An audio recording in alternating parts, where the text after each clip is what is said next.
ਇਕ ਓੰਕਾਰ ਸਤਨਾਮ ਕਰਤਾ ਪੁਰਖ ਨਿਰਭਉ ਨਿਰਵੈਰ ਅਕਾਲ ਮੂਰਤ ਅਜੂਨੀ ਸੈਭੰ ਗੁਰ ਪ੍ਰਸਾਦ।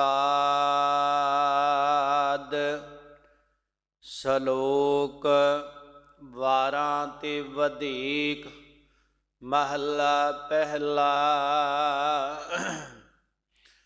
ਓ ਤੰਗੀ ਪੈ ਓ ਹਰੀ ਗਹਿਰੀ ਗੰਭੀਰੀ ਸਸੜ ਸੁਈਆ ਕਿਵ ਕਰੀ ਨਿਵਰ ਨਾ ਜਾਏ ਥਣੀ। ਗਾਚ ਜੇ ਲੱਗਾ ਗਿੜਵੜੀ ਸਖੀਏ ਧੌਲ ਹਰੀ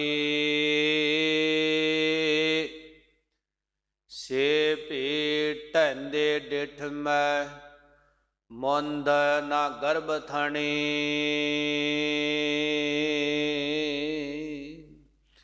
ਵਾਹਿਗੁਰੂ ਜੀ ਕਾ ਖਾਲਸਾ ਵਾਹਿਗੁਰੂ ਜੀ ਕੀ ਫਤਿਹ। ਪਰਮ ਸਨਮਾਨਯੋਗ ਸਤਿਕਾਰਯੋਗ ਗੁਰੂ ਸਵਾਰੀ ਗੁਰੂ ਪਿਆਰੀ ਗੁਰੂ ਕਾ ਖਾਸ ਰੂਪ ਖਾਲਸਾ ਸਾਧ ਸੰਗਤ ਜੀਓ। ਸਤਿਗੁਰਾਂ ਦੀ ਅਤਿਅੰਤ ਬਖਸ਼ਿਸ਼ ਦੇ ਸਦਕਾ ਸਰਬੱਤ ਮਾਈ ਭਾਈ ਗੁਰ ਸਿੱਖ ਸੰਗਤਾਂ ਮਿਲ ਜੁਲ ਕੇ ਅੰਮ੍ਰਿਤ ਵੇਲੇ ਤੋਂ ਲੈ ਕਰ ਸਤਿਗੁਰਾਂ ਦੀ ਅੰਮ੍ਰਿਤਮਈ ਗੁਰੂ ਬਾਣੀ ਪੜ੍ਹਦੇ ਸੁਣਦੇ ਦਰਸ਼ਨ ਦੀਦਾਰ ਕਰਦੇ ਹੋਏ ਸਤਿਗੁਰੂ ਗੁਰੂ ਗੋਬਿੰਦ ਸਿੰਘ ਸਾਹਿਬ ਮਹਾਰਾਜ ਸੱਚੇ ਪਾਤਸ਼ਾਹ ਜੀ ਦੇ ਪਾਵਨ ਪਵਿੱਤਰ ਸਥਾਨ ਤੇ ਦੀਨ ਦੁਨੀਆ ਦੇ ਮਾਲਕ ਸਰਬ ਕਾਇਨਾਤ ਦੀ ਰਕਸ਼ਾ ਕਰਨ ਹਾਰੇ ਸ਼ਬਦ ਅਵਤਾਰ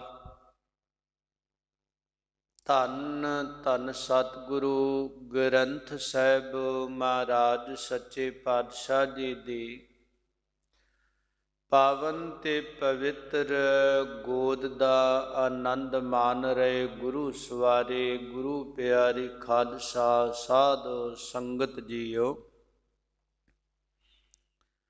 ਸਤਿਗੁਰੂ ਗਰੀਬ ਨਿਵਾਜ ਦਾਤਾਰ ਪ੍ਰਭੂ ਜੀ ਸਾਡੇ ਕਲਯੁਗੀ ਜੀਵਾਂ ਦੇ ਉੱਪਰ ਮਿਹਰਬਾਨੀ ਕਰਦਿਆਂ ਹੋਇਆਂ ਸਾਨੂੰ ਪਾਵਨ ਪਵਿੱਤਰ ਬਚਨਾਂ ਦੇ ਦੁਆਰਾ ਸੂਝ ਬੂਝ ਦੀ ਬਖਸ਼ਿਸ਼ ਕਰਦੇ ਆ ਰਹੇ ਨੇ। ਕਿਰਪਾਲੂ ਦਿਆਲੂ ਸਤਿਗੁਰੂ ਗਰੀਬ ਨਿਵਾਜ ਦਾਤਾਰ ਪ੍ਰਭੂ ਜੀ ਚੱਲ ਰਹੇ ਸਤਿਗੁਰੂ ਕੀ ਅਲਾਹੀ ਬਾਣੀ ਦੀ ਲੜੀਵਾਰ ਕਥਾ ਦੇ ਦੁਆਰਾ ਸਤਿਗੁਰੂ ਗਰੀਬ ਨਿਵਾਜ ਮਹਾਰਾਜ ਸਾਨੂੰ ਸਮਝਾਉਂਦਿਆਂ ਤੇ ਸਾਹਿਬ ਦੀ ਕਿਰਪਾ ਦੇ ਸਦਕਾ ਧੰਨ ਗੁਰੂ ਗ੍ਰੰਥ ਸਾਹਿਬ ਮਹਾਰਾਜ ਜੀ ਦੇ 1410 ਅੰਗ ਤੋਂ ਅੱਜ ਦੀ ਵਿਚਾਰ ਜਿਹੜੀ ਆਰੰਭ ਹੁੰਦੀ ਇਹ ਵਿਚਾਰ ਜਿਹਨੂੰ ਸ਼ਲੋਕ ਵਾਰਾਂ ਤੇ ਵਧੀਕ ਸਰਲੇਖ ਹੇਠ ਮਹਾਰਾਜ ਸੱਚੇ ਪਾਤਸ਼ਾਹ ਜੀ ਨੇ ਗੁਰੂ ਅਰਜਨ ਸਾਹਿਬ ਮਹਾਰਾਜ ਜੀ ਨੇ ਲਿਖਿਆ। ਸਾਹਿਬ ਜੀ ਦੀ ਅਲਾਹੀ ਬਾਣੀ ਭੱਟਾਂ ਦੇ ਸਵਈਆਂ ਦੀ ਵਿਚਾਰ ਨੂੰ ਅਸਾਂ ਨੇ ਤੁਛ ਬੁੱਧੀ ਨਾਲ ਪੜ੍ਹਿਆ ਤੇ ਸੁਣਿਆ। ਗਰੀਬ ਨਿਵਾਜ ਦਾਤਾਰ ਪ੍ਰਭੂ ਜੀ ਦੀਨ ਦੁਨੀਆ ਦੇ ਮਾਲਕ ਗੁਰਬਾਣੀ ਦੇ ਰਚਨਹਾਰੇ ਜਿਵੇਂ ਕਿਰਪਾ ਕਰਕੇ ਸਾਨੂੰ ਇਹ ਵਿਚਾਰ ਵੀ ਪੜ੍ਹਨ ਤੇ ਸੁਣਨ ਦਾ ਸਬੱਬ ਬਖਸ਼ਦੇ ਨੇ, ਅਸੀਂ ਇਹਨੂੰ ਵਿਚਾਰਨਾ ਤੇ ਸੁਣਨਾ ਹੈ। ਸਤਿਗੁਰੂ ਮਹਾਰਾਜ ਸੱਚੇ ਪਾਤਸ਼ਾਹ ਉਸ ਮਾਲਕ ਦਾ ਮਹਾਮੰਗਲ ਕਰਦੇ ਨੇ ਕਿ ਉਹ ਅਕਾਲ ਪੁਰਖ ਵਾਹਿਗੁਰੂ ਜਿਹੜਾ ਨਿਰਗੁਣ ਸਰੂਪ ਏਕ ਓੰਕਾਰ ਇੱਕ ਅਦੁੱਤੀ ਹੈ, ਅਦਵੈਤ ਸਰੂਪ ਹੈ, ਜਿਹਦੇ ਵਿੱਚ ਦੂਜਾਪਨ ਹੈ ਹੀ ਨਹੀਂ, ਜਿਹਦੇ ਵਿੱਚ ਦੂਜੀ ਵਿਚਾਰ ਹੈ ਹੀ ਨਹੀਂ, ਜਿਸ ਵਰਗਾ ਦੂਜਾ ਕੋਈ ਹੈ ਹੀ ਨਹੀਂ। ਮਹਾਰਾਜ ਸਾਹਿਬ ਕਹਿੰਦੇ ਉਹ ਇੱਕ ਹੈ ਤੇ ਉਹ ਇੱਕ ਹੋਇਆ ਪਰਮਾਤਮਾ ਜਿਹੜਾ ਇੱਕ ਹੁੰਦਿਆਂ ਹੋਇਆਂ ਉਹਨੇ ਸਾਰੀ ਕਾਇਨਾਤ ਨੂੰ ਭੁਖਸ਼ਿਤ ਕੀਤਾ ਹੈ, ਸਾਰੀ ਕਾਇਨਾਤ ਨੂੰ ਬਣਾਇਆ ਚਾਰ ਖਾਣੀਆਂ ਦੇ ਦੁਆਰਾ। ਇਹਨਾਂ ਨੂੰ ਬਣਾ ਕਰਕੇ ਸਾਰਿਆਂ ਨੂੰ ਪ੍ਰਕਾਸ਼ਨ ਵਾਲਾ ਹੈ, ਸਾਰਿਆਂ ਦੀ ਉਤਪਤੀ ਕਰਦਾ ਹੈ, ਸਾਰਿਆਂ ਦੀ ਪਾਲਣਾ ਕਰਦਾ ਹੈ ਤੇ ਸਾਰਿਆਂ ਦੀ ਲੈਤਾ ਵੀ ਉਹ ਕਰਦਾ ਹੈ। ਓੰਕਾਰ ਬ੍ਰਹਮਾ ਉਤਪਤ ਓੰਕਾਰ ਕੀਆ ਜਿਨ ਚਿੱਤ। ਓੰਕਾਰ ਦਾ ਇਹ ਸਾਰਾ ਪਸਾਰਾ ਹੈ, ਉਹ ਸਾਰਿਆਂ ਨੂੰ ਪ੍ਰਕਾਸ਼ਨ ਵਾਲਾ ਪ੍ਰਕਾਸ਼ ਸਰੂਪ ਹੈ। ਉਹ ਇੱਕ ਅਦੁੱਤੀ ਬ੍ਰਹਮ ਹੈ ਤੇ ਸਤ ਨਾਮ ਸਤ ਉਤਰਕਾਲ ਆਬਾਦ ਸਰੂਪ ਹੈ। ਜਿੰਨਾ ਕੁਝ ਸੰਸਾਰ ਵਿੱਚ ਬੰਤਰ ਬਣੀ ਹੋਈ ਹੈ ਨਾ ਚਾਰ ਖਾਣੀਆਂ ਦੇ ਦੁਆਰਾ, ਸਭ ਨਸ਼ਟ ਹੋਣ ਵਾਲੀ, ਸਭ ਮਿਟ ਜਾਣ ਵਾਲੀ, ਸਭ ਖਤਮ ਹੋ ਜਾਣ ਵਾਲੀ। ਪਰ ਪਰਮਾਤਮਾ ਜਿਹੜਾ ਉਹ ਸੱਚ ਸਰੂਪ ਹੈ, ਹਸਤੀ ਹੋਂਦ ਵਾਲਾ ਹੈ, ਤਿੰਨਾਂ ਕਾਲਾਂ ਵਿੱਚ ਉਹਦੀ ਹਸਤੀ ਨੂੰ ਕੋਈ ਮਿਟਾ ਨਹੀਂ ਸਕਦਾ, ਉਹਦੀ ਹਸਤੀ ਨੂੰ ਕੋਈ ਖਤਰਾ ਨਹੀਂ। ਉਹ ਸੱਚ ਸਰੂਪ ਹੈ। ਸਤਯੁਗ ਵਿੱਚ ਵੀ ਸੀ, ਤ੍ਰੇਤੇ ਦੁਆਪਰ ਵਿੱਚ ਵੀ, ਕਲਯੁਗ ਵਿੱਚ ਵੀ ਇਹ ਦੁਨੀਆ ਨਸ਼ਟ ਹੋ ਜਾਏਗੀ। ਦੁਨੀਆ ਬਣਾਉਣ ਤੋਂ ਪਹਿਲਾਂ ਵੀ ਸੀ ਤੇ ਹੁਣ ਬਾਅਦ ਵਿੱਚ ਵੀ ਇਹ ਰਹੇਗਾ। ਉਹ ਸੱਤ ਹੈ, ਉਹਦਾ ਨਾਸ਼ ਕਦੇ ਨਹੀਂ ਹੁੰਦਾ। ਨਾਮ ਉਹਦਾ ਹਸਤੀ ਹੋਂਦ ਵਾਲਾ, ਉਹਦੀ ਹਸਤੀ ਹੋਂਦ ਨੂੰ, ਉਹਦੇ ਨਾਮ ਨੂੰ ਕੋਈ ਮਿਟਾ ਨਹੀਂ ਸਕਦਾ। ਦੁਨੀਆ ਦੇ ਨਾਮ ਮਿਟਦੇ ਨੇ, ਆਪਣੇ ਜਿੰਨੇ ਨਾਮ ਹੈ ਨਾ, ਜਿਨ੍ਹਾਂ ਨਾਲ ਆਪਣੀ ਜਾਨ ਪਹਿਚਾਨ ਹੈ, ਬੋਲ ਚਾਲ ਆਦਾਨ ਪ੍ਰਦਾਨ ਕਰਦੇ हैं, ਇਹ ਸਾਰੇ ਸਮਾਂ ਪਾ ਕੇ ਮਿਟ ਜਾਣਗੇ ਔਰ ਸਾਰੇ ਖਤਮ ਹੋ ਜਾਣਗੇ। ਆਪਣੇ ਤੋਂ ਪਹਿਲੇ ਚੌਥੀ ਪੰਜਵੀਂ ਪੀੜ੍ਹੀ ਨੂੰ ਨਜ਼ਰ ਮਾਰ ਲਓ, ਸਾਨੂੰ ਪਤਾ ਹੀ ਨਹੀਂ ਕੌਣ ਸੀ, ਕੀ ਨਾਮ ਸੀ, ਸਭ ਮਿਟਦੇ। ਪਰ ਪਰਮਾਤਮਾ ਦਾ ਨਾਮ ਹਸਤੀ ਵਾਲਾ ਹੈ, ਪਰਮਾਤਮਾ ਹਸਤੀ ਵਾਲਾ ਹੈ, ਉਹਨੇ ਰਹਿਣਾ ਹੈ, ਉਹਦੇ ਨਾਮ ਨੇ ਰਹਿਣਾ ਹੈ। ਉਹਨੂੰ ਮਹਾਰਾਜ ਕਹਿੰਦੇ ਆ, ਨਾਮ ਰਹਿਓ ਸਾਧੂ ਰਹਿਓ, ਜਪਣ ਵਾਲਾ ਰਹਿਓ। ਗੁਰ ਗੋਬਿੰਦ ਜੀ ਦਾ ਨਾਮ ਜਪਿਆ ਜਾ ਰਿਹਾ ਹੈ। ਜਿਹਨੇ ਧਰਤੀ ਬਣਾਈ ਆ ਉਹਨੇ ਸਦੀਵ ਕੱਲ ਰਹਿਣਾ ਹੈ। ਉਹਦਾ ਨਾਮ ਜਿਹੜਾ ਮਿਟਦਾ ਨਹੀਂ, ਹੋਂਦ ਵਾਲਾ ਹੈ। ਮਹਾਰਾਜ ਮੇਰ ਕਰਦੇ ਜਿੱਥੇ ਉਹਦਾ ਨਾਮ ਨਾਸ਼ ਤੋਂ ਰਹਿ ਤੇ ਹਸਤੀ ਹੋਂਦ ਵਾਲਾ, ਉਹਦਾ ਨਾਸ਼ ਨਹੀਂ ਹੁੰਦਾ। ਐਸੇ ਗੁਣ ਨੇ ਉਹ ਕਰਤਾ ਪੁਰਖ, ਕਰਤੇ ਬੜੇ ਸੰਸਾਰ ਵਿੱਚ ਨੇ। ਕਰਤਾ ਕਹਿੰਦੇ ਬਣਾਉਣ ਵਾਲਾ, ਤੇ ਬਣਾਉਣ ਵਾਲੇ ਵਸਤੂਆਂ ਨੂੰ ਬਹੁਤ ਨੇ। ਕੋਈ ਕੁਝ ਬਣਾਉਂਦਾ ਪਿਆ, ਕੋਈ ਕੁਝ ਬਣਾਉਂਦਾ ਪਿਆ। ਘੁਮਿਆਰ ਭਾਂਡੇ ਬਣਾਉਂਦਾ, ਉਹ ਤਾਂ ਬਣਾਵੇਗਾ ਜਿਹਦੇ ਕੋਲ ਮਟੀਰੀਅਲ ਹੋਵੇਗਾ, ਮਿੱਟੀ ਹੋਵੇਗੀ, ਚੱਕ ਹੋਵੇਗਾ, ਪਾਣੀ ਹੋਵੇਗਾ, ਤਾਂ ਉਹ ਭਾਂਡਾ ਬਣਾ ਕੇ ਤਿਆਰ ਕਰੇਗਾ। ਭਾਂਡਾ ਲਾ ਕੇ ਉਹਨੇ ਚੱਕ ਤੋਂ ਥੱਲੇ ਰੱਖ ਦਿੱਤਾ, ਭਾਂਡਾ ਅੱਗ ਦੇ ਵਿੱਚ ਉਹ ਪੱਕ ਗਿਆ ਤੇ ਪੱਕਣ ਤੋਂ ਬਾਅਦ ਕੋਈ ਪਾਸਿਓਂ ਚੱਲ ਕੇ ਆਇਆ, 2 ਆਨਿਆਂ ਦਾ ਭਾਂਡਾ ਖਰੀਦ ਕੇ ਲੈ ਗਿਆ। ਉਦੋਂ ਬਾਅਦ ਉਹ ਬਣਾਉਣ ਵਾਲੇ ਕਰਤੇ ਨੂੰ, ਮਾਲਕ ਨੂੰ ਕੋਈ ਪਤਾ ਨਹੀਂ ਉਹਦੀ ਕਿਰਤ ਦਾ ਕੀ ਹਾਲ ਹੈ ਵੀ ਦੁਨੀਆ ਤੇ ਕਿ ਨਹੀਂ, ਉਹਨੂੰ ਕੋਈ ਪਤਾ ਨਹੀਂ। ਕਰਤਾ ਐਸਾ ਨਹੀਂ, ਇਹ ਉਹ ਕਰਤਾ ਜਿਹੜਾ ਕਿਸੇ ਮਟੀਰੀਅਲ ਦੀ ਲੋੜ ਨਹੀਂ। ਇੱਕ ਬੂੰਦ ਪਾਣੀ ਦੀ ਤਾਂ ਔਰ ਸਰੀਰ ਦੀ ਹੋਂਦ ਬਣਾ ਦਿੰਦਾ ਹੈ। ਬਿੰਦ ਤੇ ਜਿਨ ਪਿੰਡ ਕੀਆ, ਅਗਨ ਕੁੰਡ ਰਹਾਇਆ, 10 ਮਾਸ ਮਾਤਾ ਉਦਰ ਰੱਖਿਆ, ਬੌਰ ਲਾਗੀ ਮਾਇਆ। ਉਹ ਪਰਮਾਤਮਾ ਜਿਹੜਾ ਐਸਾ ਕਰਤਾ ਹੈ, ਵਸਤੂ ਨੂੰ ਬਣਾ ਕੇ, ਸਰੀਰਾਂ ਨੂੰ ਬਣਾ ਕੇ, ਪ੍ਰਕਿਰਤੀ ਨੂੰ ਬਣਾ ਕੇ ਆਪ ਪਾਸੇ ਨਹੀਂ ਹੋਇਆ ਕਿ ਕਿਰਤ ਉਹਦੀ ਕਿਤੇ ਚਲੀ ਗਈ ਤੇ ਕਰਤਾ ਕਿਤੇ ਬੈਠਾ ਹੋਵੇ।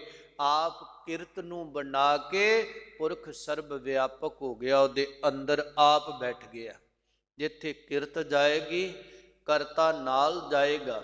ਆਪ ਕਰਤਾ ਵਿੱਚ ਬੈਠ ਗਿਆ ਹੈ ਤੇ ਉਹ ਬਣੀ ਹੋਈ ਕਿਰਤ ਦੀ ਰਖਵਾਲੀ ਪਿਆ ਆਪ ਕਰਦਾ ਹੈ, ਰਕਸ਼ਾ ਕਰਦਾ ਹੈ ਇੱਥੇ ਲੋਕ ਦੇ ਵਿੱਚ ਵੀ।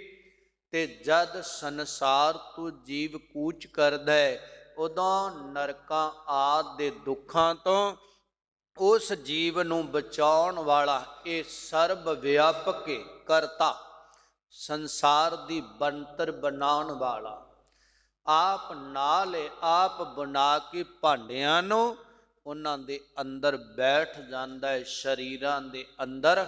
ਔਰ ਉਹਨੂੰ ਡਰ ਕਿਸੇ ਦਾ ਨਹੀਂ, ਉਹ ਨਿਰਭਉ। ਸਾਨੂੰ ਭੈ ਬਈ ਆਹ ਚੀਜ਼ ਜੇ ਥੋੜ੍ਹੀ ਜਿਹੀ ਇਹੋ ਜਿਹੀ ਬਣਾਤੀ, ਪਤਾ ਨਹੀਂ ਉਹ ਕੀ ਆਖੇਗਾ, ਆ ਕੀ ਕਰੇਗਾ। ਮਹਾਰਾਜ ਕਹਿੰਦੇ ਪਰਮਾਤਮਾ ਨਿਰਭਉ ਹੀ, ਔਰ ਉਹਨੂੰ ਭੈ ਕਿਸੇ ਦਾ ਨਹੀਂ। ਇਹ ਉਸ ਅਕਾਲ ਪੁਰਖ ਵਾਹਿਗੁਰੂ ਦੇ ਗੁਣ ਦੱਸਦੇ ਨੇ, ਵਿਸ਼ੇਸ਼ਣ ਦੱਸਦੇ ਨੇ।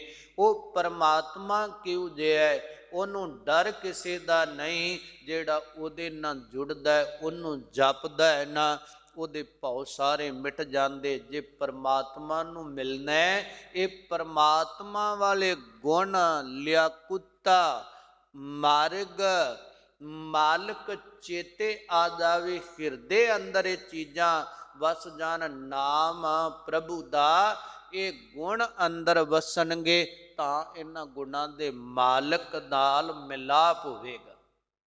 ਮਾਲਕ ਦੇ ਗੁਣ ਨੇ, ਜਿਵੇਂ ਉਹ ਸਾਰਿਆਂ 'ਚ ਵਿਆਪਕ ਹੈ, ਤੈਨੂੰ ਉਹ ਨਜ਼ਰ ਆਵੇ।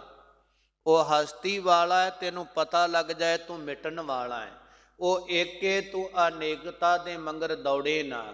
ਉਹ ਚਾਨਣ ਮੁਨਾਰਾ ਹੈ, ਤੈਨੂੰ ਪਤਾ ਲੱਗ ਜਾਏ ਮੇਰੇ ਅੰਦਰ ਦਾ ਦੀਵਾ ਉਹਨੇ ਜਗਾਉਣਾ ਹੈ, ਫਿਰ ਬਾਹਰ ਥਾਂ ਥਾਂ ਤੇ ਭਟਕੇ ਨਾ।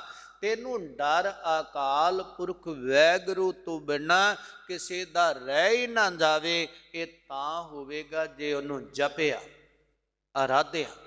ਮਹਾਰਾਜ ਕਹਿੰਦੇ ਨਿਰਭਉ ਜਪੈ, ਸਗਲ ਭਉ ਮਿਟੈ। ਇਹ ਨਿਰਭਉ ਹੀ ਅਕਾਲ ਪੁਰਖ ਵਾਹਿਗੁਰੂ ਉਹਦਾ ਗੁਣ ਆ। ਤੇ ਜਿਹੜਾ ਐਸੇ ਗੁਣਾਂ ਵਾਲੇ ਨੂੰ ਜਪੇਗਾ, ਉਹਦੇ ਮਨ ਦੇ ਜਿੰਨੇ ਭੈ ਬਣੇ, ਡਰ ਬਣਿਆ ਨਾ, ਜਿੰਨੇ ਪ੍ਰਕਾਰ ਦਾ ਅੰਦਰ ਡਰ ਸੋ, ਉਹ ਸਾਰੇ ਦੇ ਸਾਰੇ ਨਸ਼ਟ ਹੋ ਜਾਣਗੇ। ਨਿਰਭਉ ਜਪੈ, ਸਗਲ ਭਉ ਮਿਟੈ, ਪ੍ਰਭ ਕਿਰਪਾ ਤੇ ਪ੍ਰਾਨੀ ਛੁਟੈ। ਫਿਰ ਪ੍ਰਭੂ ਦੀ ਕਿਰਪਾ ਹੋਏਗੀ, ਪ੍ਰਾਣਾ ਧਾਰੀ ਜੀਵ ਦਾ ਛੁਟਕਾਰਾ ਹੋ ਜਾਵੇਗਾ। ਇਹ ਵੀ ਮੇਰੇ ਮਾਲਕ ਦਾ ਗੁਣ ਹੀ, ਉਹਦੇ ਅੰਦਰ ਭਾਉ ਕਿਸੇ ਦਾ ਨਹੀਂ, ਡਰ ਕਿਸੇ ਦਾ ਨਹੀਂ, ਨਿਰਭਉ ਹੈ। ਤੇ ਜਿਹੜਾ ਉਹਨੂੰ ਜਪਦਾ ਉਹਦੇ ਵਰਗਾ ਹੋ ਜਾਂਦਾ ਹੈ। ਜਿੱਥੇ ਉਹ ਨਿਰਭਉ ਹੈ, ਨਿਰਵੈਰ, ਉਸ ਮਾਲਕ ਦਾ ਵੈਰ ਹੀ ਕਿਸੇ ਦੇ ਨਾਲ ਨਹੀਂ। ਇਹ ਉਹਦਾ ਗੁਣ ਹੈ। ਔਰ ਉਹਦਾ ਵੈਰ ਹੀ ਕਿਸੇ ਨਾਲ ਨਹੀਂ। ਵੈਰੀ ਹੁੰਦਾ ਆ ਜਿਹੜਾ ਬਰਾਬਰ ਦਾ ਹੋਵੇ। ਡਰ ਹੁੰਦਾ ਹੈ ਆਪਣੇ ਤੋਂ ਤਕੜੇ ਦਾ, ਤਾਕਤ 'ਚ ਜ਼ਿਆਦੇ ਦਾ। ਨਾ ਉਹਦੇ ਨਾਲੋਂ ਕੋਈ ਵੱਡਾ ਤਾਕਤ ਬਾਰੇ, ਨਾ ਪਰਮਾਤਮਾ ਦੀ ਬਰਾਬਰ ਦਾ ਕੋਈ ਹੈ ਬਈ ਉਹਦਾ ਵੈਰੀ ਹੈ। ਔਰ ਪਤਾ ਨਹੀਂ ਕਦ ਹਮਲਾ ਕਰਦੇ, ਉਹਦੇ ਤੇ ਹਮਲੇ ਦਾ ਕੋਈ ਖਤਰਾ ਨਹੀਂ। ਤੇ ਉਹਦਾ ਗੁਣ ਆ, ਤੂੰ ਮਿਲਣਾ ਤਾਂ ਮਨੁੱਖ ਨੇ ਆ ਇੱਕ ਪਰਮਾਤਮਾ ਨੂੰ, ਤੇ ਅਵਗਣ ਸਾਰੇ ਗੁਣ ਇੱਕ ਵੀ ਨਹੀਂ। ਨਾ ਸਤ ਚਿਤ ਹੈ, ਨਾ ਨਾਮ ਹੈ, ਨਾ ਕਰਤੇ ਨੂੰ ਸਰਬ ਵਿਆਪਕ ਜਾਣਦਾ ਹੈ, ਨਾ ਇਹ ਨਿਰਭਉ ਹੋਇਆ, ਨਾ ਇਹ ਨਿਰਵੈਰ ਹੋਇਆ। ਸਾਰੀਆਂ ਚੀਜ਼ਾਂ ਇਹਦੇ ਅੰਦਰ ਵਸਦੀਆਂ ਨੇ। ਅਜੇ ਮਾਲਕ ਦਾ ਰੂਪ ਹੋਣਾ ਚਾਹੁੰਦਾ ਹੈ। ਇਹਨਾਂ ਨੂੰ ਅੰਦਰੋਂ ਨਿਕਾਲ, ਕੱਢ ਦੇ ਅੰਦਰੋਂ, ਨਿਰਵੈਰ ਹੋ ਜਾ।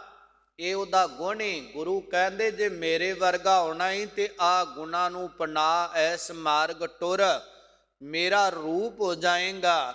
ਫਿਰ ਮਹਾਰਾਜ ਕਹਿੰਦੇ ਜਦੋਂ ਕੋਈ ਜਪਦਾ ਹੈ, ਮਾਲਕ ਦੇ ਮਾਰਗ ਤੇ ਤੁਰਦਾ ਹੈ, ਫਿਰ ਉਹਦੇ ਅੰਦਰ ਇਹ ਜਦੋਂ ਗੁਣ ਉਤਰਦੇ ਨੇ, ਉਹ ਕਹਿੰਦਾ ਨਾ ਕੋ ਬਹਿਰੀ ਨਹੀਂ ਬੇਗਾਨਾ, ਕਿਉਂਕਿ ਅੰਦਰੋਂ ਵੈਰ ਭਾਵਨਾ, ਵੈਰ ਬਿਰਤੀ ਹੀ ਨਸ਼ਟ ਹੋ ਗਈ। ਹੁਣ ਵੈਰੀ ਕੋਈ ਦਿਸਦਾ ਨਹੀਂ। ਜਿੰਨਾ ਚਿਰ ਅੰਦਰ ਵੈਰ ਭਾਵਨਾ ਹੈ ਨਾ, ਓਨਾ ਚਿਰ ਬਾਹਰ ਵੈਰੀ ਨਜ਼ਰ ਆਉਣਗੇ, ਦੁਸ਼ਮਣ ਨਜ਼ਰ ਆਉਣਗੇ, ਖਤਰਾ ਮਹਿਸੂਸ ਹੋਵੇਗਾ। ਜਿੱਦਣ ਅੰਦਰੋਂ ਵੈਰ ਭਾਵਨਾ ਮਿਟ ਗਈ, ਉਦਣ ਸਾਰੇ ਆਪਣੇ ਨਜ਼ਰ ਆਉਣਗੇ। ਨਾ ਕੋ ਵੈਰੀ ਨਹੀਂ ਬੇਗਾਨਾ, ਸਗਲ ਸੰਗ ਹਮਕੂ ਬਨ ਆਈ। ਉਹ ਨਿਰਵੈਰ, ਤੂੰ ਵੈਰ ਨਾ ਰਚਾ, ਨਿਰਵੈਰ ਹੋ। ਜਿਹਨੂੰ ਮਿਲਣਾ ਹੈ ਉਹੋ ਜਿਹਾ ਹੋਣਾ ਕਰ। ਅਕਾਲ ਮੂਰਤ, ਅਸੀਂ ਚਾਰ ਖਾਨੀਆਂ ਦੇ ਦੁਆਰਾ ਜਿੰਨੀ ਜਗਤ ਦੀ ਰਚਨਾ ਹੈ ਨਾ, ਪ੍ਰਕਿਰਤੀ ਬਣੀ ਆ, ਸਾਰੀ ਕਾਲ ਵਾਸੇ, ਸਾਰੀ ਕਾਲ ਦੇ ਅਧੀਨ ਨੇ। ਤੇ ਕਾਲ ਦੇ ਦੋ ਅਰਥ ਮੋਟੇ ਜੇ ਰੂਪ ਚ ਵਿਦਵਾਨ ਮਹਾਂਪੁਰਸ਼ ਕਰਦੇ ਨੇ। ਕਾਲ ਮੈਨੇ ਸਮਾਂ ਔਰ ਕਾਲ ਮੈਨੇ ਮੌਤ। ਕਾਲ ਦੇ ਅੰਦਰ ਹੈ, ਕਾਲ ਦੇ ਅਧੀਨ ਨੇ। ਕਾਲ ਪਏ ਬ੍ਰਹਮਾ ਬਪ ਧਰਾ, ਕਾਲ ਪਏ ਸ਼ਿਵਜੂ ਅਵਤਰਾ, ਕਾਲ ਪਾਏ ਕਰ ਬਿਸ਼ਨ ਪ੍ਰਕਾਸ਼ਾ, ਸਕਲ ਕਾਲ ਕਾ ਕੀਆ ਤਮਾਸ਼ਾ। ਜਮਨ ਕਾਲ जोगी शिव कीयो, वेद राज ब्रह्मा जू थियो, जमन काल सब लोग सवारा। ਨਮਸਕਾਰ ਹੈ ਤਾਏ ਹਮਾਰਾ। ਗੁਰੂ ਗੋਬਿੰਦ ਸਿੰਘ ਮਹਾਰਾਜ ਕਹਿੰਦੇ ਨੇ, ਮਹਾਰਾਜ ਸਮੇਂ ਦੇ ਅਧੀਨ ਸਭ ਕੁਝ ਕਰ ਦਿੱਤਾ, ਤੈਨੂੰ ਨਮਸਕਾਰ ਹੈ ਜਿਹਨੇ ਕਾਲ ਵੀ ਬਣਾਇਆ ਹੈ, ਸਮਾਂ ਵੀ ਬਣਾਇਆ ਹੈ, ਮੌਤ ਵੀ ਬਣਾਈ। ਸਭ ਕੁਝ ਸਮੇਂ ਦੇ ਅਧੀਨ ਹੈ। ਸਮੇਂ ਦੇ ਵਿੱਚ ਜਨਮ ਹੈ, ਸਮੇਂ ਦੇ ਵਿੱਚ ਜੀਵਨ ਹੈ, ਸਮੇਂ ਦੇ ਅਧੀਨ ਮ੍ਰਿਤੂ ਹੋ ਜਾਂਦੀ ਹੈ। ਸਮਾਂ ਮੁੱਕ ਗਿਆ, ਮੌਤ ਆ ਗਈ ਹੈ। ਮਹਾਰਾਜ ਕਹਿੰਦੇ ਉਹ ਅਕਾਲ ਹੈ, ਉਹਦੇ ਤੇ ਸਮਾਂ ਮੌਤ ਉਹਨੂੰ ਭੈ ਭੀਤ ਨਹੀਂ ਕਰ ਸਕਦੀ, ਉਹਨੂੰ ਡਰਾ ਧਮਕਾ ਨਹੀਂ ਸਕਦੀ। ਤੂੰ ਅਕਾਲ ਤਾਂ ਹੋਏਗਾ ਜੇ ਅਕਾਲ ਅਕਾਲ ਗਾਏਗਾ, ਅਕਾਲ ਦੇ ਮਾਰਗ ਤੇ ਆਏਗਾ, ਅਕਾਲ ਦੇ ਗੁਣਾਂ ਨੂੰ ਅਪਣਾਏਗਾ। ਉਹ ਗੁਣ, ਉਹ ਖੂਬੀਆਂ, ਨਿਸ਼ਾਨੀਆਂ ਤੇਰੇ ਕੋਲ ਹੋਣਗੀਆਂ। ਤੇਰੇ ਤੋਂ ਮਾੜਾ ਸਮਾਂ ਵੀ ਭੈ ਭੀਤ ਹੋ ਜਾਏਗਾ, ਡਰ ਜਾਏਗਾ। ਤੇਰੇ ਤੋਂ ਮੌਤ ਵੀ ਕੰਬੇਗੀ, ਥਰ ਥਰਾ ਜਾਏਗੀ। ਤੂੰ ਉਹਨੂੰ ਵੀ ਹਰਾ ਦੇਵੇਂਗਾ। ਤੈਨੂੰ ਤਾਂ ਹਰਾਇਆ ਦੁੱਖਾਂ ਨੇ, ਦਰਦਾਂ ਨੇ, ਮ੍ਰਿਤੂ ਨੇ, ਭਿਆਨਕ ਸਮੇਂ ਨੇ। ਤੂੰ ਰੱਬ ਨੂੰ ਨਹੀਂ ਪਾਇਆ। ਰੱਬ ਨੂੰ ਪਾ ਲਵੇਂ, ਤੂੰ ਇਹਨਾਂ ਨੂੰ ਹਰਾ ਦੇਵੇਂਗਾ। ਪਰਮਾਤਮਾ ਅਕਾਲ, ਜਿਹਦੇ ਤੇ ਸਮਾਂ ਪ੍ਰਭਾਵ ਨਹੀਂ ਪਾ ਸਕਦਾ। ਅਸੀਂ ਕਾਲ ਕੇ ਬਣਾਏ ਸਭੇ ਕਾਲ ਹੀ ਚਬਾਹੇਂਗੇ। ਕਾਲ ਦੇ ਬਣੇ ਹੋਏ ਆ, ਕਾਲ ਨੇ ਖਾ ਜਾਣਾ। ਸਮੇਂ ਦੇ ਅੰਦਰ ਜਨਮ ਹੈ, ਸਮੇਂ ਨੇ ਨਿਗਲ ਜਾਣਾ, ਖਤਮ ਕਰ ਦੇਣਾ। ਪਰ ਪਰਮਾਤਮਾ ਇਹਨਾਂ ਨੂੰ ਬਣਾਉਣ ਵਾਲਾ ਹੈ। ਜਿਹੜਾ ਉਹਦਾ ਗੁਣ ਹੈ ਉਹਨੂੰ ਧਾਰਨ ਕਰਦਾ, ਉਹ ਅਕਾਲ ਹੋ ਜਾਂਦਾ, ਉਹਦੇ ਵਿੱਚ ਮਿਲ ਕੇ ਉਹਦਾ ਰੂਪ ਹੋ ਜਾਂਦਾ। ਮੂਰਤ, ਹਸਤੀ, ਹੋਂਦ। ਆਪਣੀ ਹੋਂਦ ਜਿਹੜੀ ਹੋਂਦ ਨਹੀਂ ਹੈ, ਜਿਹਨੂੰ ਆਪਾਂ ਹੋਂਦ ਮੰਨੀ ਬੈਠੇ ਨਾ, ਇਹ ਸਰੀਰ ਸਦੀਵ ਕਾਲ ਨਹੀਂ। ਬਚਪਨੇ ਦਾ ਪਤਾ ਹੀ ਨਹੀਂ ਲੱਗਾ, ਪਹਿਲਾਂ ਜਨਮ ਨਹੀਂ ਸੀ ਤੇ ਜਨਮ ਹੋ ਗਿਆ। ਜਨਮ ਤੋਂ ਬਚਪਨੇ ਦਾ ਪਤਾ ਹੀ ਨਹੀਂ ਲੱਗਾ ਕਦੋਂ ਜਵਾਨੀ 'ਚ ਆ ਗਏ।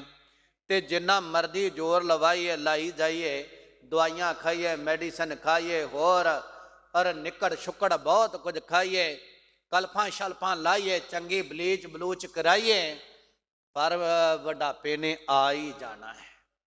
ਸਦਾ ਜਵਾਨੀ ਨਹੀਂ ਰਹਿਣੀ, ਆਪਣੇ ਆਪ ਆ ਜਾਣੀ, ਜਿੰਨਾ ਮਰਜ਼ੀ ਜ਼ੋਰ ਲਾ ਲਾਈਏ। ਮਹਾਰਾਜ ਸਾਹਿਬ ਕਹਿੰਦੇ ਖਤਰਾ ਆਪਣੇ ਆਪ ਤਬਦੀਲੀ ਆਉਂਦੀ ਜਾਂਦੀ ਹੈ। ਤੇ ਜਿੰਨਾ ਮਰਜ਼ੀ ਜ਼ੋਰ ਲਾ ਲਈਏ, ਮੌਤ ਨੇ ਵੀ ਆ ਹੀ ਜਾਣਾ ਹੈ। ਇਹ ਤਨ ਨੇ ਮਿਟ ਜਾਣਾ, ਮਿਟਣ ਵਾਲੀ ਹਸਤੀ ਆ ਸਾਡੀ। ਪਰ ਪਰਮਾਤਮਾ ਦੀ ਜਿਹੜੀ ਹਸਤੀ ਆ ਨਾ, ਉਹ ਅਕਾਲ ਰਹਿਤ। ਸਾਡੀ ਮੂਰਤ ਜਿਹੜੀ ਬਣੀ ਆ ਨਾ, ਮੂਰਤ ਬਣਾਈ ਏ, ਪ੍ਰਿਤਮਾ ਬਣਾਈ ਏ, ਸਰੀਰ ਦੀ ਮੂਰਤੀ ਬਣਾਈ ਆ, ਸਰੀਰ ਦੀ ਤਸਵੀਰ ਬਣੀ, ਇਹਨੂੰ ਸਭ ਨੂੰ ਖਤਰਾ ਹੈ, ਇਹ ਮਿਟ ਸਕਦੀ। ਪਰ ਪਰਮਾਤਮਾ ਦੀ ਹੋਂਦ ਨੂੰ, ਹਸਤੀ ਨੂੰ ਕੋਈ ਖਤਰਾ ਨਹੀਂ। ਉਹ ਅਕਾਲ ਮੂਰਤ ਰਹਿਤ ਇਹਦੇ ਤੋਂ, ਉਹਦੀ ਹੋਂਦ ਨੂੰ ਕੋਈ ਖਤਰਾ ਨਹੀਂ। ਖਤਰਾ ਹੈ ਸਾਡੀ ਹੋਂਦ ਨੂੰ, ਸਾਡੀ ਹੋਂਦ ਨੂੰ ਖਤਰਾ ਹੈ। ਉਹਦੀ ਹੋਂਦ ਨੂੰ ਕੋਈ ਖਤਰਾ ਨਹੀਂ, ਉਹਦੀ ਹਸਤੀ ਨੂੰ ਕੋਈ ਖਤਰਾ ਨਹੀਂ। ਮਹਾਰਾਜ ਕਹਿੰਦੇ ਆਜ਼ੂਨੀ, ਅਸੀਂ ਜਨਮਦੇ ਹਾਂ, ਅਸੀਂ ਜੂਨੀਆਂ ਦੇ ਵਿੱਚ ਹਾਂ। ਕਈ ਜਨਮ ਬੈ ਕੀਟ ਪਤੰਗਾ, ਕਈ ਜਨਮ ਗਜਮੀਨ ਕੁਰੰਗਾ, ਪਰ ਪਰਮਾਤਮਾ ਅਜੂਨੀ, ਉਹ ਜੂਨਾ ਤੋਂ ਰਹਿ ਤੇ ਆ ਜਨਮਾ ਹੈ। ਔਰ ਉਹਦੀ ਕੋਈ ਮਾਂ ਨਹੀਂ, ਤਾਤਾ ਹੈ ਨਾ ਮਾਤਾ ਹੈ, ਨਾ ਮਾਂ ਹੈ ਨਾ ਪਿਤਾ, ਨਾ ਤਾਤਾ ਹੈ ਨਾ ਮਾਤਾ ਹੈ, ਕੁਝ ਵੀ ਨਹੀਂ। ਫਿਰ ਹੈ ਕੀ? ਸੈਭੰ, ਜਿਹਨੂੰ ਵਿਦਵਾਨ ਕਹਿੰਦੇ ਸੰਭੋਗ, ਸੋਤੇ ਪ੍ਰਕਾਸ਼ ਆਪਣੇ ਆਪ ਤੋਂ। ਉਹਨੂੰ ਕੋਈ ਜਨਮ ਦੇਣ ਵਾਲਾ ਨਹੀਂ, ਉਹਦੀ ਕੋਈ ਪਰਵਰਿਸ਼ ਕਰਨ ਵਾਲਾ ਨਹੀਂ। ਉਹ ਆਪਣੇ ਆਪ ਤੋਂ, ਉਹ ਸਾਰਿਆਂ ਦਾ ਸਭ ਕੁਝ ਏ ਔਰ ਸਾਰਿਆਂ ਨੂੰ ਸਭ ਕੁਝ ਦੇਣ ਵਾਲਾ, ਬੰਤਰ ਬਣਾਉਣ ਵਾਲਾ, ਉਹਦੀ ਬੰਤਰ ਕੋਈ ਨਹੀਂ ਬਣਾਉਣ ਵਾਲਾ। ਉਹ ਆਪਣੇ ਆਪ ਤੋਂ ਪੈਦਾ ਹੋਇਆ ਅਜਨਮਾ ਹੈ। ਅਕਾਲ ਕਹੋ, ਖੁਦਾ ਕਹੋ, ਅੱਲਾ ਕਹੋ, ਰਾਮ ਕਹੋ, ਭਗਵਾਨ ਕਹੋ, ਵਾਹਿਗੁਰੂ ਕਹੋ, ਨਿਰਗੁਣ ਕਹੋ। ਔਰ ਉਹ ਜਿਹੜਾ ਆਪਣੇ ਆਪ ਤੋਂ ਹੈ ਔਰ ਉਹਨੂੰ ਕਿਸੇ ਦਾ ਭੈ ਨਹੀਂ। ਉਹਦੀ ਪ੍ਰਾਪਤੀ ਕਿਵੇਂ ਆ? ਗੁਰ ਚੇਤਨ ਸਰੂਪ, ਉਹਨੂੰ ਚਿਤਵੀਏ, ਉਹਦਾ ਚਿੰਤਨ ਕਰੀਏ, ਉਹਦਾ ਸਿਮਰਨ ਕਰੀਏ, ਉਹਦੀ ਆਰਾਧਨਾ ਕਰੀਏ। ਫਿਰ ਉਹ ਸਾਡੇ ਅੰਦਰ ਜਿਹੜਾ ਅਗਿਆਨਤਾ ਦਾ ਅੰਧਕਾਰ ਹੈ ਨਾ, ਗੋ ਮੈਨੇ ਅੰਧੇਰਾ ਹੁੰਦਾ ਹੈ, ਉਹ ਹਿਰਦੇ ਰੂਹ ਦੇ ਵਿੱਚ ਪ੍ਰਕਾਸ਼ ਕਰ ਦੇਵੇਗਾ। ਰੂਹ ਪ੍ਰਕਾਸ਼ ਹੀ ਪ੍ਰਕਾਸ਼ ਹੋ ਜਾਵੇਗੀ, ਪ੍ਰਕਾਸ਼ ਵਾਲੀ ਹੋ ਜਾਏਗੀ। ਫਿਰ ਪ੍ਰਸਾਦ ਕਹੀਏ ਆਨੰਦ ਸਰੂਪ ਹੈ। ਜਦੋਂ ਅੰਦਰ ਪ੍ਰਕਾਸ਼ ਹੋਇਆ, ਚਾਨਣਾ ਹੋ ਗਿਆ, ਮਹਾਰਾਜ ਕਹਿੰਦੇ ਜੀਵਨ ਆਨੰਦਮਈ ਹੋ ਜਾਵੇਗਾ। ਆਨੰਦ ਆਨੰਦ ਸਭ ਕੂ ਕਹਿ, ਆਨੰਦ ਗੁਰੂ ਤੇ ਜਾਣਿਆ, ਜਾਣਿਆ ਆਨੰਦ ਸਦਾ ਗੁਰ ਤੇ, ਕਿਰਪਾ ਕਰੇ ਪਿਆਰਿਆ। ਔਰ ਗੁਰੂ ਦੀ ਕਿਰਪਾ ਹੁੰਦੀ ਉਹ ਆਨੰਦ ਮਿਲਦਾ ਹੈ ਜਿਹਦਾ ਕੱਟਣ ਵਾਲਾ ਕੋਈ ਸ਼ਬਦ ਨਹੀਂ ਬਣਿਆ, ਔਰ ਉਹ ਜਿਹਦਾ ਵਪਰਜੇ ਕੋਈ ਸ਼ਬਦ ਨਹੀਂ, ਉਲਟਾ ਕੋਈ ਸ਼ਬਦ ਨਹੀਂ। ਔਰ ਪ੍ਰਾਪਤੀ ਐਸੇ ਇੱਕ ਦੀ ਤਾਂ ਆ, ਇਹ ਗੁਣਾਂ ਨੂੰ ਧਾਰਨ ਕਰਕੇ ਹਉਮੈ ਨਾ ਕਰੀ। ਮਹਾਰਾਜ ਮੇਰ ਕਰਦੇ ਨੇ, ਗੁਰੂ ਦੀ ਕਿਰਪਾ ਮੰਗੀ, ਵੈਗੁਰੂ ਮੇਰੇ ਤੇ ਕਿਰਪਾ ਕਰੋ, ਸਤਿਗੁਰ ਪ੍ਰਸਾਦ ਕਿਰਪਾ ਕਰੋ, ਦੀਨ ਕੇ ਦਾਤੇ ਮੇਰੇ ਤੇ ਕਿਰਪਾ ਕਰੋ, ਰਹਿਮਤ ਬਰਸਾਓ। ਉਹ ਕਿਰਪਾ ਕਰੇ। ਮਹਾਮੰਗਲ ਉਚਾਰ ਕੇ ਧੰਨ ਗੁਰੂ ਅਰਜਨ ਦੇਵ ਮਹਾਰਾਜ ਸੱਚੇ ਪਾਤਸ਼ਾਹ ਲਿਖਦੇ ਨੇ, ਸਲੋਕ ਵਾਰਾਂ ਤੇ ਵਧੀਕ, ਮਹੱਲਾ ਪਹਿਲਾ। ਪਹਿਲੇ ਪਾਤਸ਼ਾਹ ਦੀ ਉਚਾਰਨ ਕੀਤੀ ਬਾਣੀ ਆ, ਤੇ ਸਲੋਕ ਛੰਦ ਦਾ ਨਾਮ ਹੈ। ਸਲੋਕ ਇੱਕ ਮੁਕਤੀ ਵੀ ਹੈ, ਔਰ 4 ਮੁਕਤੀਆਂ ਵਿਦਵਾਨਾਂ ਨੇ ਮੰਨੀਆਂ ਨੇ। ਸਲੋਕ, ਸਰੂਪ, ਸਮੀਪ, ਸਯੋਜ, ਇਹਨਾਂ 4 ਵਿੱਚੋਂ ਇੱਕ ਮੁਕਤੀ ਦਾ ਨਾਂ ਹੈ। ਸਲੋਕ ਇੱਕ ਛੰਦਾਬੰਦੀ ਦਾ ਨਿਯਮ ਹੈ, ਤੇ ਵਾਰਾਂ ਤੇ ਵਧੀਕ ਇਹਦਾ ਸਰਲੇਖ ਕੀਤਾ ਗਿਆ। ਜਿਹੜੀਆਂ 22 ਵਾਰਾਂ ਨੇ ਧੰਨ ਗੁਰੂ ਗ੍ਰੰਥ ਸਾਹਿਬ ਮਹਾਰਾਜ ਅੰਦਰ, ਇਹ ਪੌੜੀਆਂ ਰੂਪ ਸਨ। ਸਾਰੀਆਂ ਵਾਰਾਂ ਪੌੜੀਆਂ ਰੂਪ ਸਨ। ਸਲੋਕ ਤੇ ਮਹੱਲੇ ਜਿੰਨੇ ਸਨ, ਇਹ ਸਾਰੇ ਖੁੱਲੇ ਸਨ। ਖੁੱਲੇ ਤੋਂ ਮਤਲਬ ਇਹਨਾਂ ਵਿੱਚ ਨਹੀਂ ਸੀ। ਇਹ ਧੰਨ ਗੁਰੂ ਅਰਜਨ ਦੇਵ ਮਹਾਰਾਜ ਦੇਨ ਦੁਨੀ ਦੇ ਮਾਲਕ ਦਾਤਾਰ ਪ੍ਰਭੂ ਜੀ ਨੇ ਜਦ ਗੁਰੂ ਗ੍ਰੰਥ ਸਾਹਿਬ ਮਹਾਰਾਜ ਦੀ ਸੰਪਾਦਨਾ ਕੀਤੀ, ਉਦੋਂ ਨਾਲ ਜੁੜਦੇ ਹੋਏ ਮਹੱਲੇ ਤੇ ਸਲੋਕ ਵਾਰਾਂ ਵਿੱਚ ਲਾਏ। ਔਰ ਵਾਰਾਂ ਖੁੱਲੇ ਰੂਪ ਵਿੱਚ ਸਨ, ਮਹੱਲੇ ਸਲੋਕ ਖੁੱਲੇ ਰੂਪ ਸਨ। ਸਲੋਕ ਤੇ ਮਹੱਲੇ ਨਾਲ ਜੋੜੇ, ਔਰ ਜੋੜ ਕੇ ਜਿੰਨੇ ਵਾਰਾਂ ਵਿੱਚ ਸਮਾਏ ਗਏ ਵਾਧੇ ਲਿਖ ਦਿੱਤੇ ਗਏ। ਇਹਨਾਂ ਤੋਂ ਅੱਗੇ ਧੰਨ ਗੁਰੂ ਅਰਜਨ ਦੇਵ ਮਹਾਰਾਜ ਨੇ ਮੁੰਦਾਮਣੀ ਤੇ ਸ਼ਲੋਕ ਮਹੱਲਾ 5ਵਾਂ ਲਿਖ ਦਿੱਤਾ। ਧੰਨ ਗੁਰੂ ਕਲਗੀਧਰ ਪਿਤਾ ਮਹਾਰਾਜ ਨੇ ਜਦ ਤੱਕ ਸ੍ਰੀ ਦਮਦਮਾ ਸਾਹਿਬ ਦੀ ਧਰਤੀ ਤੇ ਆਏ, ਧੰਨ ਗੁਰੂ ਗ੍ਰੰਥ ਸਾਹਿਬ ਮਹਾਰਾਜ ਜੀ ਦੀ ਸੰਪਾਦਨਾ ਕਰਾਈ ਨਾ, ਜਿਹਨੂੰ ਦਮਦਮੀ ਬੀੜ ਕਹਿੰਦੇ। ਦਮਦਮਾ ਸਾਹਿਬ ਵਿਖੇ ਧੰਨ ਗੁਰੂ ਅਰਜਨ ਦੇਵ ਮਹਾਰਾਜ ਸਾਹਿਬ ਨੇ ਜੋ ਸਵਰੂਪ ਲਿਖਾਏ, ਉਹਦੇ ਭਾਈ ਗੁਰਦਾਸ ਸਾਹਿਬ ਭੱਲੇ ਲਿਖਾਰੀ ਸਨ। ਭਾਈ ਗੁਰਦਾਸ ਜੀ ਭੱਲੇ ਚੋਂ, ਔਰ ਉਹ ਲਿਖਾਰੀ ਸਨ ਤੇ ਗੁਰੂ ਅਰਜਨ ਦੇਵ ਮਹਾਰਾਜ ਲਿਖਵਾਉਂਦੇ ਸਨ। ਦਮਦਮਾ ਸਾਹਿਬ ਤਲਵੰਡੀ ਸਾਬੋ ਵਿਖੇ ਧੰਨ ਗੁਰੂ ਗੋਬਿੰਦ ਸਿੰਘ ਮਹਾਰਾਜ ਸੱਚੇ ਪਾਤਸ਼ਾਹ ਜਦੋਂ ਤਖਤ ਨੂੰ ਸਾਹਮਣੇ ਜਾਂਦੇ ਹੋ, ਇੱਕ ਸਥਾਨ ਦਾ ਨਾਮ ਹੈ ਗੁਰਦੁਆਰਾ ਲਿਖਣਸਰ ਸਾਹਿਬ। ਉੱਥੇ ਤੰਬੂ ਲੱਗ ਕੇ ਉੱਥੇ ਗੁਰੂ ਗੋਬਿੰਦ ਸਿੰਘ ਮਹਾਰਾਜ ਨੇ ਗੁਰੂ ਗ੍ਰੰਥ ਸਾਹਿਬ ਮਹਾਰਾਜ ਦੇ ਸਵਰੂਪ ਲਿਖਵਾਏ ਸਨ ਉਸ ਜਗ੍ਹਾ ਤੇ। ਤੇ ਉੱਥੇ ਮਹਾਰਾਜ ਨੇ ਭਾਈ ਮਨੀ ਸਿੰਘ ਸਾਹਿਬ ਨੂੰ ਲਿਖਾਰੀ ਲਾਇਆ। ਆਪ ਲਿਖਵਾਉਂਦੇ ਨੇ, ਜਿੰਨੀ ਸ਼ਾਹੀ ਤੇ ਕਲਮਾ ਨਾਲ ਸਹਾਇਕ ਲਿਖਾਰੀ ਔਰ ਬਾਬਾ ਦੀਪ ਸਿੰਘ ਲੱਗੇ। ਬਾਬਾ ਦੀਪ ਸਿੰਘ, ਉਦੋਂ ਜਿਹੜਾ ਪਾਵਨ ਸਵਰੂਪ ਲਿਖਵਾਇਆ ਗਿਆ ਨਾ, ਔਰ ਗੁਰੂ ਗੋਬਿੰਦ ਸਿੰਘ ਮਹਾਰਾਜ ਨੇ ਉਸ ਸਮੇਂ ਮਹਾਰਾਜ ਨੇ ਧੰਨ ਗੁਰੂ ਤੇਗ ਬਹਾਦਰ ਸਾਹਿਬ ਦੀ ਬਾਣੀ ਪਹਿਲਾਂ ਗੁਰੂ ਗ੍ਰੰਥ ਸਾਹਿਬ ਮਹਾਰਾਜ ਅੰਦਰ ਨਹੀਂ ਸੀ ਚੜੀ ਹੋਈ ਹੈ ਸ਼ਲੋਕ, ਔਰ ਉਹ ਜਗ੍ਹਾ ਸੀ। ਫਿਰ ਆ ਕੇ ਉਸ ਜਗ੍ਹਾ ਤੇ ਵਾਰਾਂ ਤੇ ਵਧੀਕ ਤੇ ਮੁਦਾਵਣੀ ਤੋਂ ਪਹਿਲਾਂ ਧੰਨ ਗੁਰੂ ਕਲਗੀਧਰ ਪਿਤਾ ਮਹਾਰਾਜ ਨੇ ਸ਼ਲੋਕ ਮਹੱਲਾ ਨਾਵਾਂ ਅੰਕਿਤ ਕੀਤਾ। ਔਰ ਫਿਰ ਇਹ ਹੁਣ ਵਾਰਾਂ ਤੋਂ ਬਾਅਦ ਨਾਵੇਂ ਮਹੱਲੇ ਦੇ ਸ਼ਲੋਕ ਆਰੰਭ ਹੁੰਦੇ ਨੇ। ਔਰ ਉਹ ਵਾਰਾਂ ਤੋਂ ਵਧੇ ਹੋਏ ਬਚੇ ਹੋਏ ਜਿਹੜੇ ਸ਼ਲੋਕ ਸੀ ਨਾ, ਉਹ ਧੰਨ ਗੁਰੂ ਅਰਜਨ ਦੇਵ ਮਹਾਰਾਜ ਸੱਚੇ ਪਾਤਸ਼ਾਹ ਜੀ ਨੇ ਇਸ ਜਗ੍ਹਾ ਤੇ ਅੰਕਿਤ ਕਰ ਦਿੱਤੇ। ਗੁਰੂ ਬਾਣੀ ਰੂਪ ਸਨ ਤੇ ਗੁਰਬਾਣੀ ਹੈ, ਔਰ ਗੁਰਬਾਣੀ ਦੇ ਰੂਪ ਸਨ। ਗੁਰਤਾ ਗੱਦੀ ਪ੍ਰਾਪਤ ਇਹਨਾਂ ਨੂੰ ਵੀ। ਇਹ ਨਾ ਕਿਤੇ ਸ਼ੰਕਾ ਕਰ ਲਿਓ ਜੀ ਇਹ ਤਾਂ ਜੀ ਵਧੀ ਹੋਈ ਚੀਜ਼ ਹੈ, ਨਹੀਂ। ਜਿਹੜੇ ਵੱਧ ਗਏ ਸੀ ਨਾ ਵਾਰਾਂ ਵਿੱਚ ਨਾਂ ਔਰ ਸਮੂਏ, ਉਹ ਗੁਰੂ ਬਾਣੀ ਨੂੰ ਅੱਗੇ ਇਸ ਸਰਲੇਖ ਹੇਠ ਲਿਖ ਦਿੱਤਾ। ਤੇ ਲਿਖਦੇ ਆ, ਸਭ ਤੋਂ ਪਹਿਲਾਂ ਗੁਰੂ ਨਾਨਕ ਦੇਵ ਮਹਾਰਾਜ ਜੀ ਦੀ ਬਾਣੀ ਅੰਕਿਤ ਕੀਤੀ। ਇਹਦੇ ਬਾਬਤ ਵਿਦਵਾਨਾਂ ਨੇ ਸਿਧਾਂਤ ਰੂਪ ਇੱਕ ਹੀ ਆ, ਥੋੜਾ ਜਿਹਾ ਮਾੜਾ ਫਰਕ ਮਿਲਦਾ। ਇੱਕ ਤਾਂ ਲਿਖਦਾ ਹੈ ਬਈ ਦੋ ਸਖੀਆਂ ਦੀ ਗੱਲ ਹੋ ਰਹੀ ਆ, ਤੇ ਇੱਕ ਸਖੀ ਇੱਕ ਸਹੇਲੀ ਦੂਜੀ ਨੂੰ ਆਪਣੀ ਸੱਸ ਦੀ ਬਾਬਤ ਉਪਦੇਸ਼ ਦੇ ਰਹੀ। ਤੇ ਜਿਹੜੇ ਵਿਦਵਾਨ ਮਹਾਂਪੁਰਸ਼ ਔਰ ਪੜ੍ਹਾਉਂਦੇ ਨੇ ਟਕਸਾਲ ਦੇ ਅੰਦਰ, ਉਹਨਾਂ ਨੇ ਇਹ ਗੱਲ ਪੜ੍ਹਾਈ ਤੇ ਅੰਕਿਤ ਕੀਤੀ ਆ। ਉਹ ਕਹਿੰਦੇ ਧੰਨ ਗੁਰੂ ਨਾਨਕ ਦੇਵ ਮਹਾਰਾਜ ਸੱਚੇ ਪਾਤਸ਼ਾਹ ਨੇ ਬੜਾ ਸੋਹਣਾ ਹਵਾਲਾ ਦਿੱਤਾ।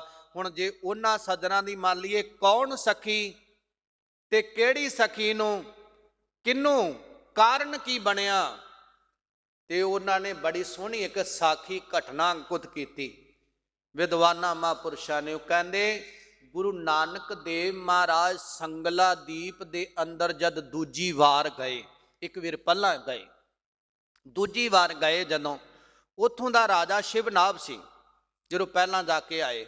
ਤੇ ਜਦੋਂ ਦੂਜੀ ਵਾਰ ਗਏ ਤੇ ਸ਼ਿਵਨਾਭ ਪ੍ਰਭਪੁਰ ਪਿਆਨਾ ਕਰ ਚੁੱਕਾ ਸੀ, ਚੜ੍ਹਾਈ ਕਰ ਗਿਆ ਸੀ।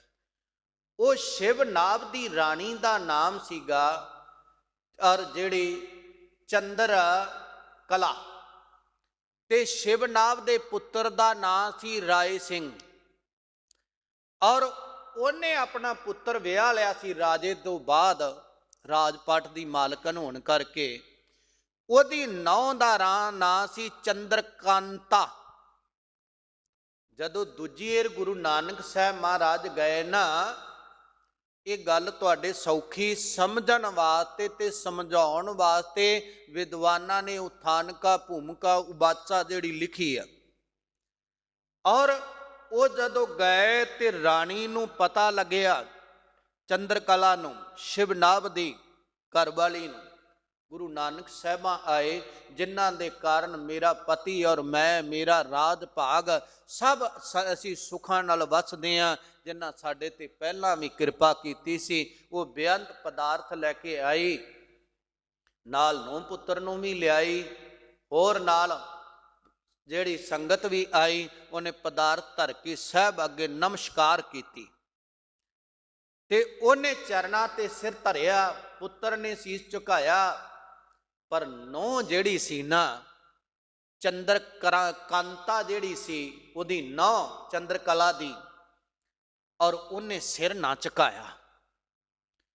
ਉਹਨੇ ਸਿਰ ਨਾ ਝੁਕਾਇਆ ਤੇ ਔਰ ਸ਼ਿਵਨਾਭ ਦੀ ਰਾਣੀ ਨੇ ਜਾਣਿਆ ਬਈ ਇਹਨੇ ਸਤਿਗੁਰਾਂ ਦਾ ਨਿਰਾਦਰ ਕੀਤਾ, ਚੰਗੀ ਗੱਲ ਨਹੀਂ, ਇਹ ਹਉਮੈ ਵਿੱਚ ਮੱਤੀ ਗਈ, ਅੰਦਰ ਹੰਕਾਰ ਲਿਆ। ਉਹਨਾਂ ਦਾ ਆਪਸ 'ਚ ਜੋ ਸੱਸ ਨੇ ਨੂੰਹ ਨੂੰ ਸਮਝਾਇਆ, ਸੱਚੇ ਪਾਤਸ਼ਾਹ ਨੇ ਸੰਸਾਰ ਨੂੰ ਸਮਝਾ ਦਿੱਤਾ। ਉਹਨੂੰ ਆਧਾਰ ਬਣਾ ਕੇ ਪਹਿਲੇ ਪਾਤਸ਼ਾਹ ਮਹਾਰਾਜ ਦੇ ਬੋਲ ਨੇ, ਔ ਤੰਗੀ ਪੈ ਔ ਹਰੀ ਗਹਿਰੀ ਗੰਭੀਰੀ।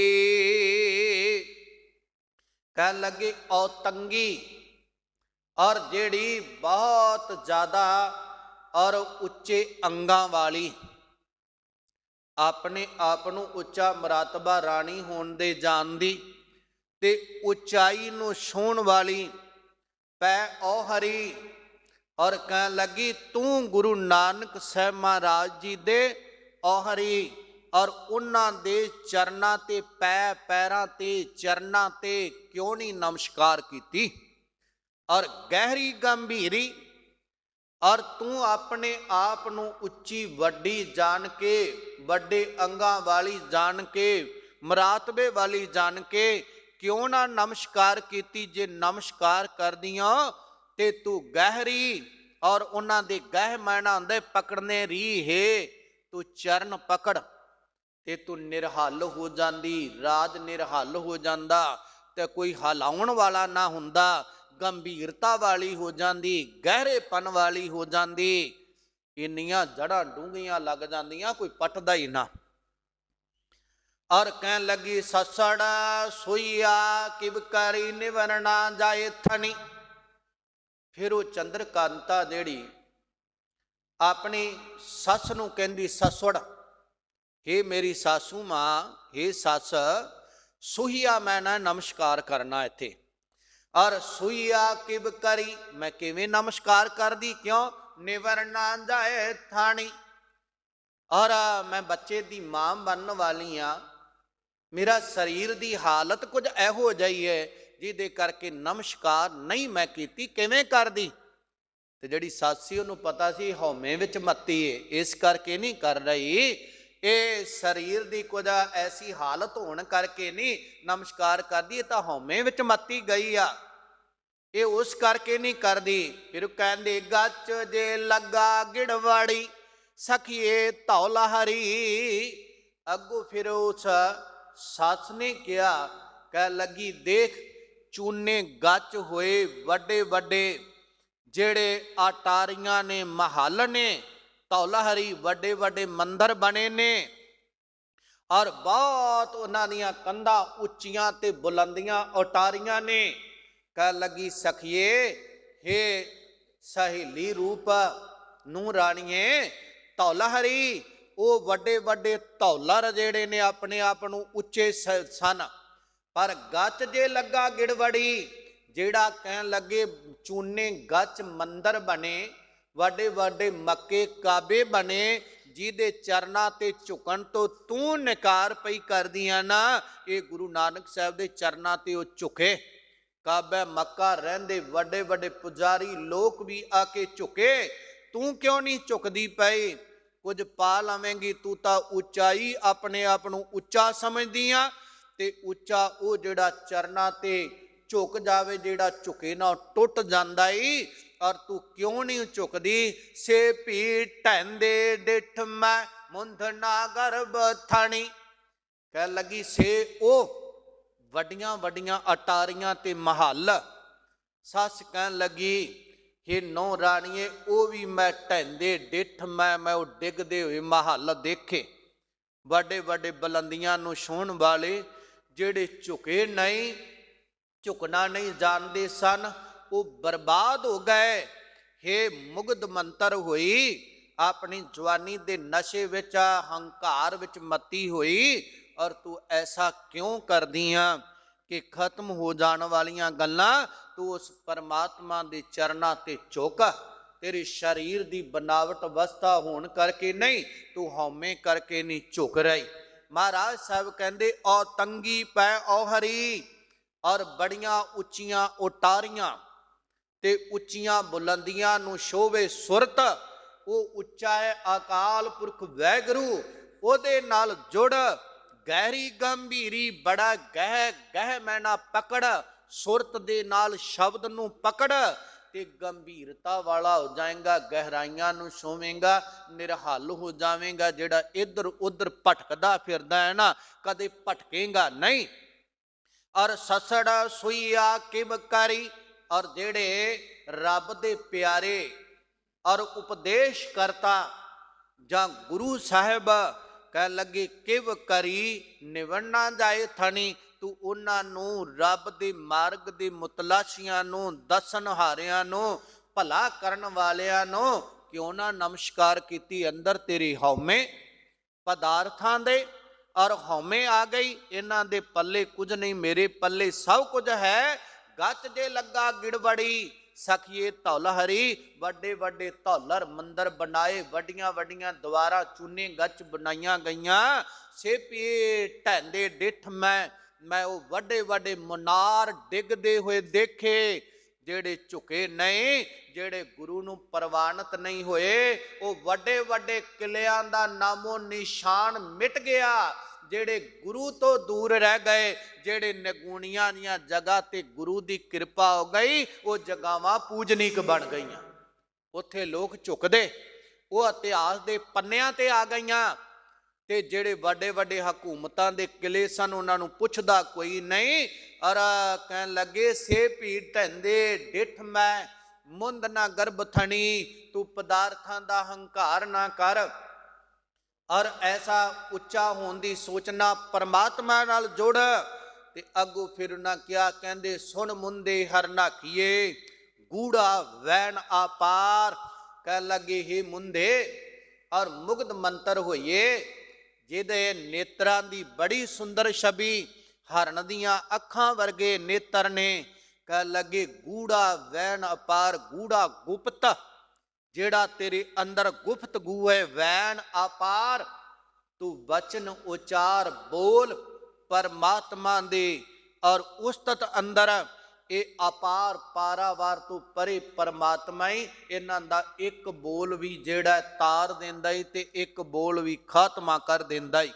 ਔਰ ਉਹਦੇ ਨਾਲ ਜੁੜ ਤੇ ਤੂੰ ਪਹਿਲਾਂ ਉਹਦੀ ਉਸਤਤ ਦੇ ਅੰਦਰ ਬੋਲ ਬੋਲ, ਔਰ ਆਪਣੇ ਅੰਦਰ ਦੀ ਗੁਪਤਗੂ ਜਿਹੜੀ ਆ ਉਹ ਸਭ ਕੁਝ ਜਾਣਦਾ ਈ। ਕਹਿੰਦੇ ਪਹਿਲਾਂ ਵਸਤ ਸਿਆਣ ਕੈ, ਜੇ ਕੁਝ ਮੂੰਹ ਤੋਂ ਬੋਲਣਾ ਹੈ ਨਾ, ਪਹਿਲਾਂ ਸਾਹਮਣੇ ਬੈਠੇ ਹੋਏ ਦੀ ਪਹਿਚਾਨ ਕਰ ਕਿ ਉਹ ਪੂਰਾ ਹੈ ਕਿ ਅਧੂਰਾ ਹੈ, ਉਹ ਸੱਚਾ ਗੁਰੂ ਹੈ ਕਿ ਝੂਠਾ ਹੈ।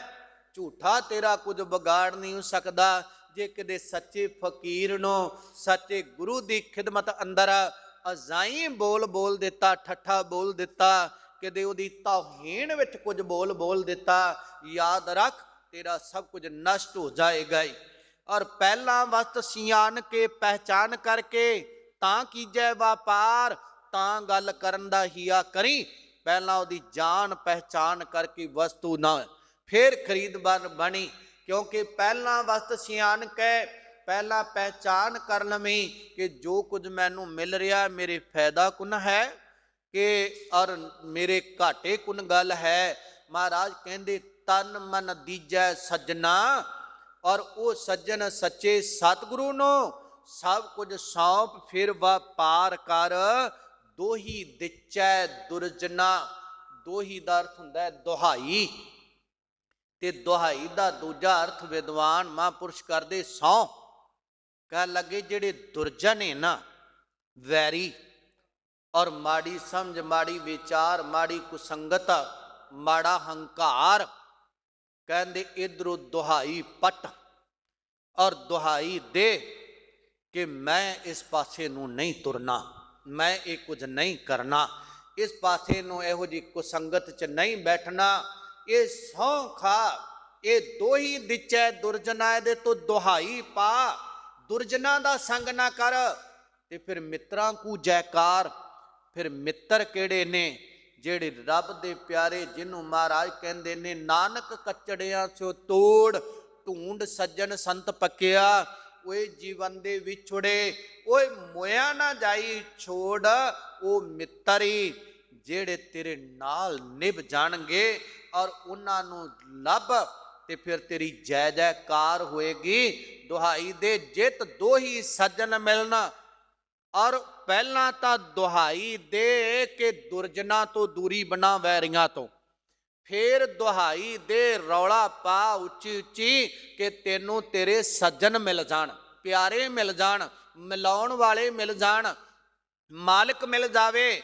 ਔਰ ਜਿਤ ਦੋਹੀ ਸੱਜਣ ਮਿਲਣ, ਲਹੂ ਮੁੰਦੇ ਵਿਚਾਰ। ਕਹਿਣ ਲੱਗੇ ਹੇ ਜਵਾਨੀ ਦੇ ਹਲਾਰਿਆਂ ਦੇ ਵਿੱਚ ਮੁਗਧ ਹੋਈਏ, ਤੈਨੂੰ ਉਹ ਵਿਚਾਰ ਕਰ ਜਿਹਦੇ ਨਾਲ ਮਾਲਕ ਮਿਲ ਜਾਵੇ।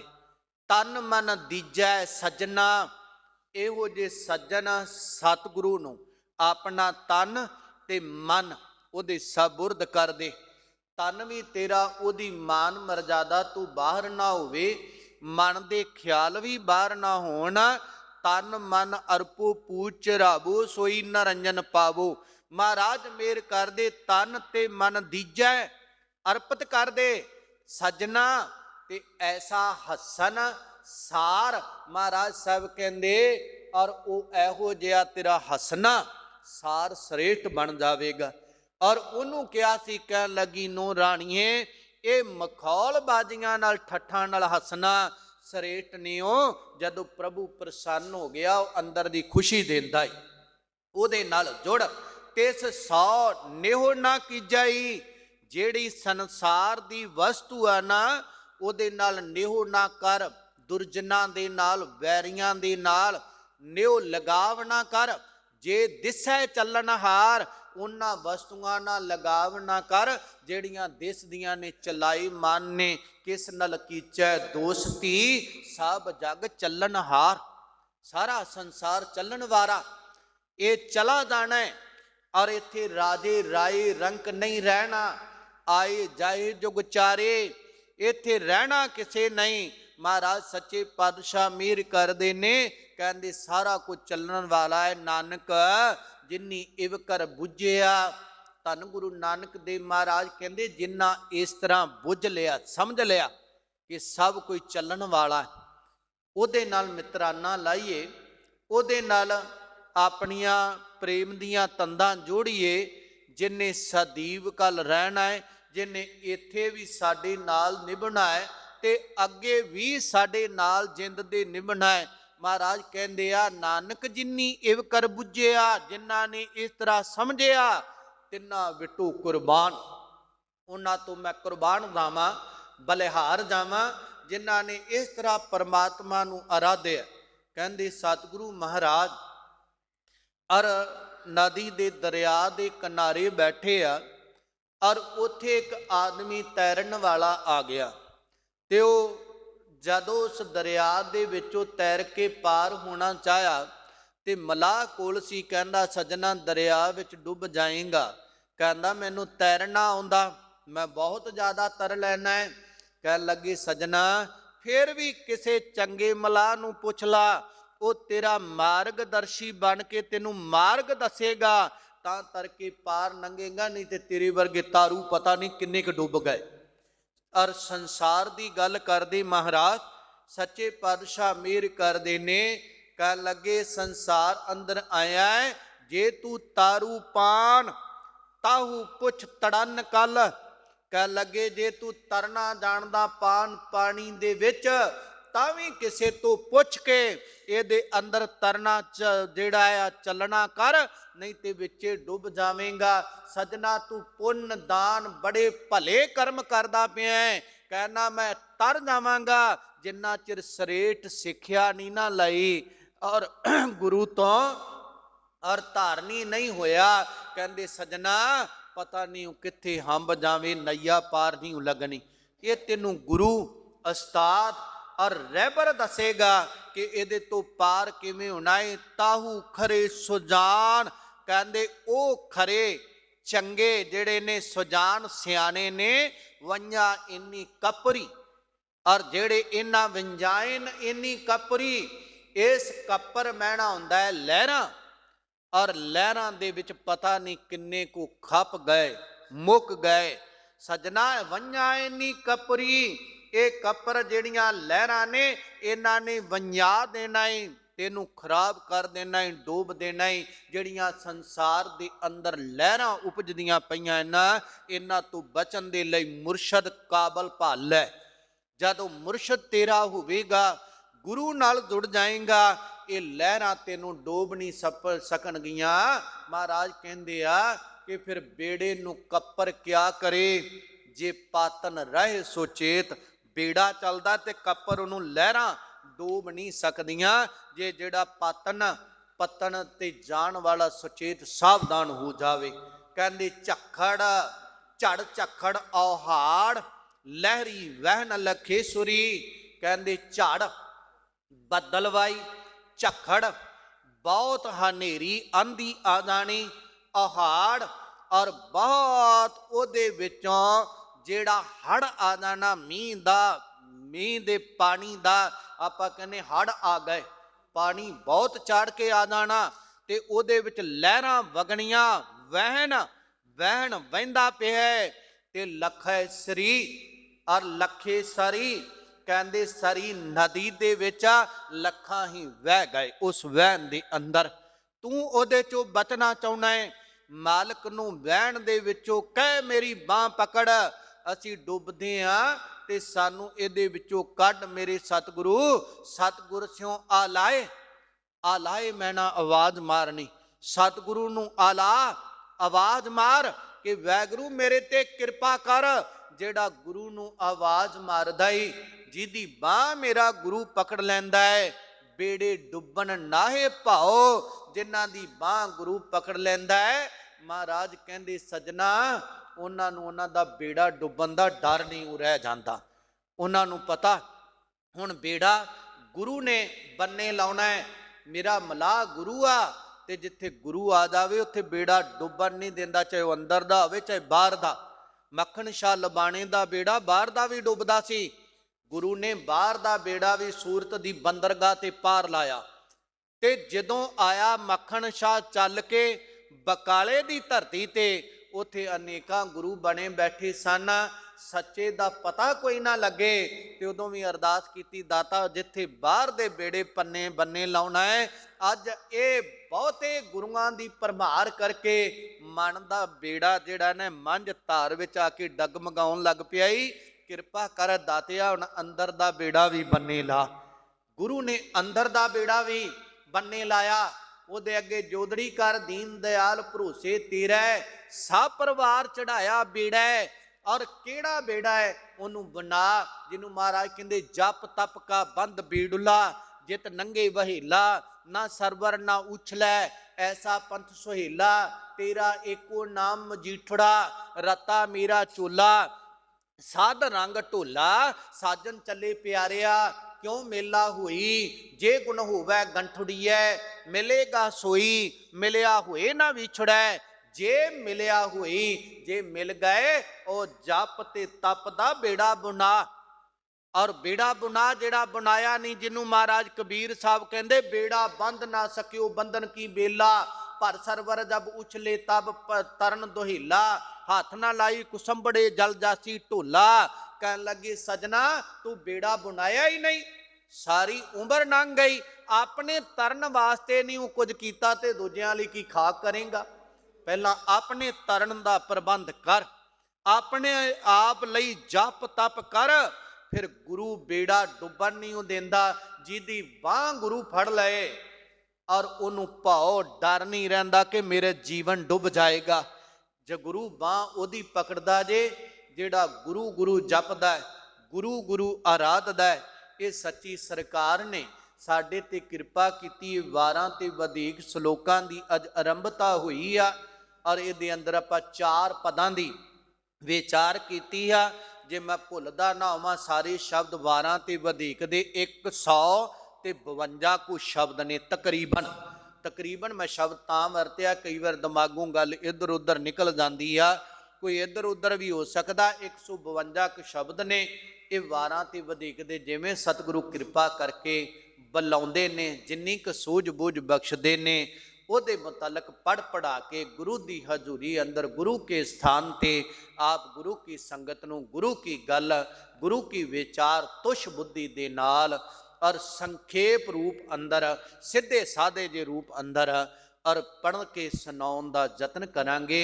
ਸਤਿਗੁਰੂ ਮਿਹਰ ਕਰਨ, ਕਿਉਂਕਿ ਜੇ ਬਹੁਤੀ ਗੋਝ ਵਿੱਚ ਚਲੇ ਜਾਂਦੇ ਆ, ਜਿਹੜੇ ਬਹੁਤਾ ਵਿਚਾਰਨ ਵਾਲੇ ਸਿੰਘ ਹੁੰਦੇ ਉਹਨਾਂ ਦੇ ਗੱਲ ਪਕੜ 'ਚ ਆ ਜਾਂਦੀ ਏ, ਆਮ ਸੰਗਤ ਨੂੰ ਕੁਝ ਨਹੀਂ ਫਿਰ ਮਿਲਦਾ। ਇਸ ਕਰਕੇ ਮਨ ਦੇ ਮੇਰੇ ਖਿਆਲ ਨੇ ਕਿ ਸਿੱਧੇ ਜੇ ਰੂਪ 'ਚ ਸਿੱਧੀ ਜੀ ਗੱਲ ਕੀਤੀ ਜਾਏ, ਜਿਹੜੀ ਹਰ ਇੱਕ ਦੀ ਗੱਲ ਸਮਝ ਵਿੱਚ ਆ ਸਕੇ, ਆਏ ਹੋਏ ਹਰ ਇੱਕ ਜੀਵ ਨੂੰ ਕੁਝ ਨਾ ਕੁਝ ਉਹਦੀ ਗੱਲ ਸਮਝ 'ਚ ਆ ਜਾਵੇ, ਤੇ ਉਹ ਸਮਝ ਕੇ ਇਹ ਸਮਝ ਲਏ ਕਿ ਮੇਰੇ ਗੁਰੂ ਤੋਂ ਬਗੈਰ ਮੇਰਾ ਕੋਈ ਨਹੀਂ। ਉਹ ਕਿਤੇ ਗੁਰੂ ਦੇ ਮਾਰਗ ਨੂੰ ਤੁਰ ਕੇ ਬਾਣੀ ਦਾ ਧਾਰਨੀ ਹੋ ਜਾਵੇ। ਸਾਡਾ ਆਇਆ ਸਫਲਾ। ਇੰਨੀਆਂ ਬੇਨਤੀਆਂ ਪ੍ਰਵਾਨ, ਬੇਅੰਤ ਭੁੱਲਾਂ ਦੀ ਖਿਮਾ ਕਰਿਆ ਜੇ। ਸਾਹਿਬ ਦੇ ਬਚਨ ਜਾਣ ਕੇ ਗੁਰੂ ਕੀ ਸੰਗਤ ਹਿਰਦਿਆਂ 'ਚ ਵਸਾਵਣੇ। ਦਾਸ ਨੂੰ ਗੁਰੂ ਕੀ ਸੰਗਤ ਦਾ, ਗੁਰੂ ਗੋਬਿੰਦ ਸਿੰਘ ਸਾਹਿਬ ਦੇ ਦਰ ਦਾ ਕੂਕਰ ਜਾਣ ਕੇ ਬੇਅੰਤ ਭੁੱਲਾਂ ਦੀ ਖਿਮਾ। ਇੰਨੀਆਂ ਕੁ ਬੇਨਤੀਆਂ ਪ੍ਰਵਾਨ, ਅਰਦਾਸ ਅੰਦਰ ਸ਼ਾਮਲ ਹੋਈਏ। ਵਾਹਿਗੁਰੂ ਜੀ ਕਾ ਖਾਲਸਾ, ਵਾਹਿਗੁਰੂ ਜੀ ਕੀ ਫਤਿਹ। ਤੂੰ ਠਾਕ